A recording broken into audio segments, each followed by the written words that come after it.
passer directement à l'explication. Monsieur le maire, le débat sur les orientations budgétaires est sans doute la discussion la plus importante que nous partageons dans l'année. Elle doit vous permettre d'expliquer aux Dourdanais le cap que vous poursuivez pour l'année à venir.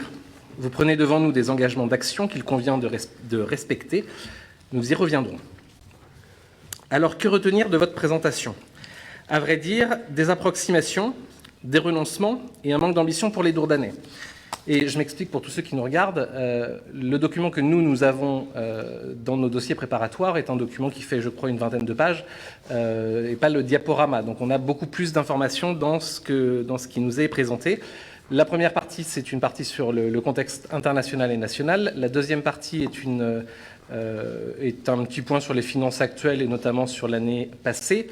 Et les orientations budgétaires arrivent vraiment dans la troisième partie. Sur les questions de dépenses de personnel à venir, vous évoquez vouloir mettre en place une maison France Service. Après tant de casses dans le service public de proximité ces dernières années, nous saluons cette volonté, sauf qu'elle ne dépend pas de vous et encore moins sur les questions de personnel. Nous sommes donc étonnés de la voir apparaître dans les nouvelles charges de fonctionnement de l'année. De même, en page 16 du document que nous avons, vous expliquez vouloir proposer 8 agents, 6 en catégorie A et 2 en catégorie B, à la promotion interne de la commission administrative paritaire siégeant au CIG de Versailles. En page 17, c'est-à-dire la page juste après, sur la même rédaction, ce chiffre passe à 11 agents, 6 de catégorie A, 4 de catégorie B, 1 de catégorie C. Du coup, quel chiffre retenir? En page 21, vous rappelez que la commune devrait continuer à être éligible à la DSU et pourrait donc bénéficier d'une dotation en légère hausse pour un total d'environ 254 000 €, entre parenthèses, contre 254 000 € en 2021. Du coup, vous nous excuserez, mais on n'a pas bien vu la hausse. Toujours sur le personnel, vous évoquez le recrutement d'un manager de commerce. Je trouve cela un tout petit peu étonnant puisque vous nous expliquez depuis des mois que vous avez trouvé la bonne personne en interne. Est-ce qu'il s'agirait d'un recrutement supplémentaire? Approximation encore en page 25 où vous comparez l'encours de la dette de Dourdan en 2021 avec l'encours de la dette des villes de même strate de 2020. La comparaison sur la même année aurait été intéressante mais peut-être un petit peu moins flatteuse. Voilà pour la forme.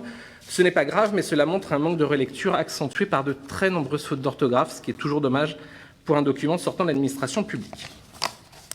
Sur le fond, votre présentation est plus inquiétante. Avant d'y revenir, je voudrais reprendre un passage de mon intervention prononcée à l'occasion du ROB 2021, il y a un an. Je cite. « Je ne prendrai qu'un exemple et je vous demanderai, monsieur le maire, de nous regarder dans les yeux quand vous nous affirmez que la ville réalisera le remplacement de toutes les huisseries des écoles, de l'hôtel de ville et de plusieurs autres bâtiments. Je vous demanderai de nous l'affirmer devant les Dourdanais parce que je ne vous crois pas. Je ne vous crois pas parce que vous n'avez pas le budget nécessaire pour le réaliser en une seule année. Je ne vous crois pas parce que vous n'aurez pas les fenêtres de tir suffisantes avec les vacances scolaires pour le réaliser.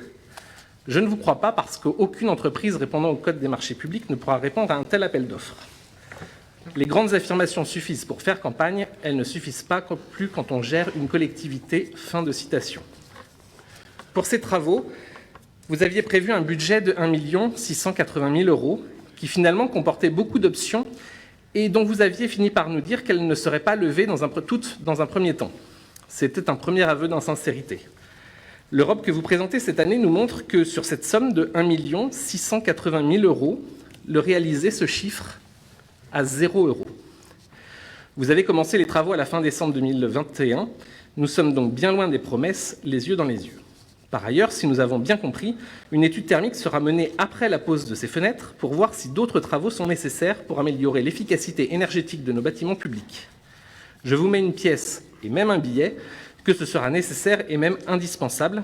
Il est juste dommage pour la dépense publique que les études ne précèdent pas les travaux. À vouloir faire du clinquant, on oublie souvent l'efficacité. Mais ne nous acharnons pas sur ces fenêtres.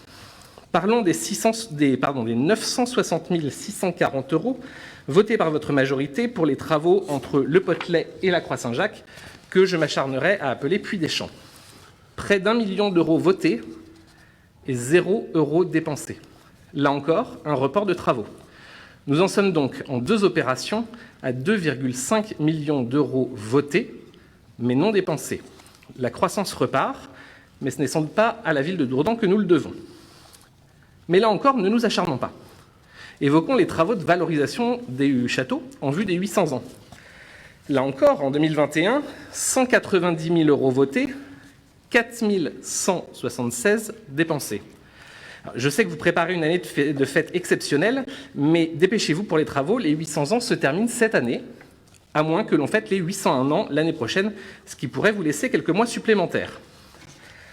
Avec près de 3 millions d'euros votés et non réalisés, vous pouvez nous expliquer que votre bonne gestion ne vous a pas contraint à tirer les lignes d'emprunt prévues au budget, mais admettez que nous sommes à la limite du risible.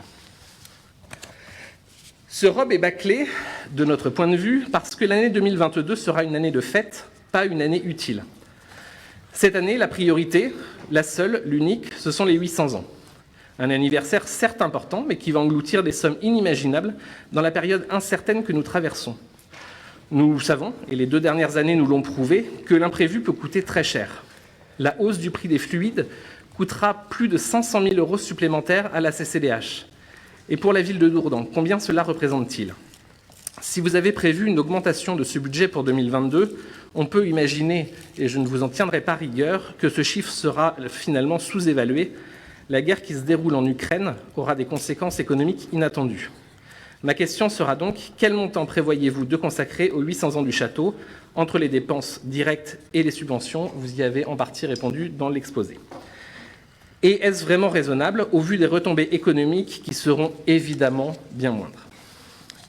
2022 ne sera pas une année utile, disais-je. Non, clairement. Vous misez tout sur 2023 et les années suivantes, en imaginant que Petite Ville de demain financera tout.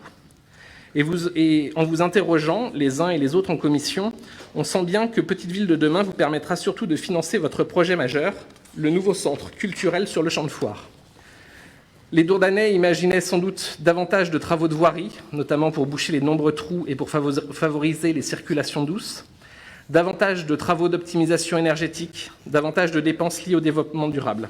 Mais non, le projet majeur, c'est un centre culturel, qui existe déjà, certes moins pailleté que vous l'espérez, mais qui existe déjà. D'ailleurs, que deviendra le bâtiment par la suite ? Pour l'anecdote, il aura fallu sortir du Covid, ou du moins nous l'espérons, pour que vous envisagiez l'acquisition de systèmes de contrôle de la qualité de l'air dans les écoles. Dans nombre d'autres communes, c'est déjà fait depuis au moins la rentrée scolaire de septembre dernier. D'autant plus dommage qu'avec 3 millions d'investissements non réalisés, vous auriez pu trouver quelques milliers d'euros pour les installer. Nous aimerions être constructifs dans la construction budgétaire, car les besoins à Dourdan sont nombreux et concrets. Mais nos priorités sont visiblement trop éloignées des vôtres. Nous attendons de l'efficacité et vous nous donnez beaucoup de communication et de renoncement. L'efficacité des politiques publiques ne se mesure pas à la force de la communication. Vous sortez régulièrement le Karcher pour de belles photos, mais la ville se salit aussi vite après les photos qui inondent les réseaux sociaux. L'achat d'une nouvelle balayeuse devrait être une bonne nouvelle, mais elle ne remplacera pas le personnel, notamment de police municipale, pour mettre à l'amende ceux qui salissent.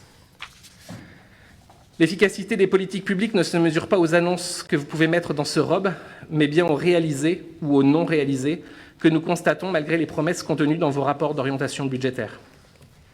L'efficacité des politiques publiques, c'est répondre aux besoins indispensables tels que l'urgence climatique, travailler local, consommer local, se déplacer grâce aux mobilités douces, des besoins indispensables tels que l'anticipation en matière de services publics pour répondre à la croissance de la commune que vous mettez en place, permis de construire après permis de construire, des besoins indispensables tels que la rationalisation des dépenses publiques, tant à la ville qu'à la CCDH, en travaillant sur des économies d'échelle ambitieuses pour consacrer davantage de budget pour les investissements et un peu moins pour le fonctionnement. 2022 ne sera pas, budgétairement parlant, une année utile. Nous profiterons donc de votre savoir-faire indiscutable en matière de festivités pour profiter pleinement et avec un dernier shoot d'insouciance des 800 ans de notre beau château, avant d'entrevoir avec une confiance très limitée les prochaines années. Je vous remercie.